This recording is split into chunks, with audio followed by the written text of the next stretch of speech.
नमस्कार. महाराष्ट्रातील विविध क्षेत्रातील बातम्या झटपट आपल्या मोबाईलवर पाहण्यासाठी लगेचच सबस्क्राईब करा राष्ट्रशक्ती लाईव्ह न्यूज आणि सोबत बेल आयकॉन प्रेस करायला विसरू नका. नमस्कार, मी राधिका जाधव आणि तुम्ही पाहत आहात राष्ट्रशक्ती लाईव्ह न्यूज, जिथे श्रद्धेला नवे अर्थ मिळतात आणि भक्तीला सीमांची गरज उरत नाही.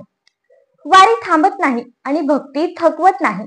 आषाढी एकादशी विठ्ठल नामाच्या गजरात संपूर्ण महाराष्ट्र हरवून जातो. पंढरीची वारी म्हणजे फक्त सोहळा नाही, तो आपल्या महाराष्ट्राची श्वासनाळ आहे.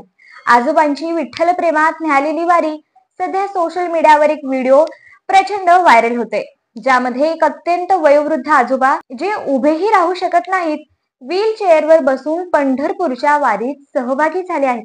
त्यांची तब्येत खालावलेली, शरीर थकलेलं, पण मन मात्र विठ्ठलाच्या दर्शनासाठी आसुसलेलं. विठ्ठलाच्या भेटीसाठी शेवटची धडपड ही काही कहाणी नाही, ही आहे शुद्ध भक्तीची साक्ष. या आजोबांनी चंद्रभागेच्या तीरावर जाऊन विठ्ठलाचं दर्शन घेतलं आणि त्यांच्या डोळ्यातून अश्रू वाहू लागले. श्रद्धेचं, समाधानाचं आणि संपूर्ण आयुष्याची पूर्णता दर्शवणारे अश्रू.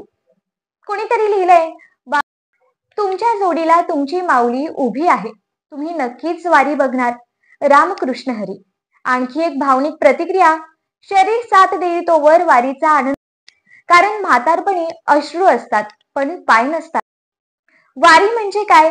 वारी म्हणजे आसक्ती नाही, अनासक्त भक्ती. वारी म्हणजे फक्त चालणं नाही, तर आत्म्याचं विठ्ठलाशी विलीन होणं. वारी म्हणजे विठोबाच्या भेटीसाठी चाललेली एक अंतःकरणाची यात्रा.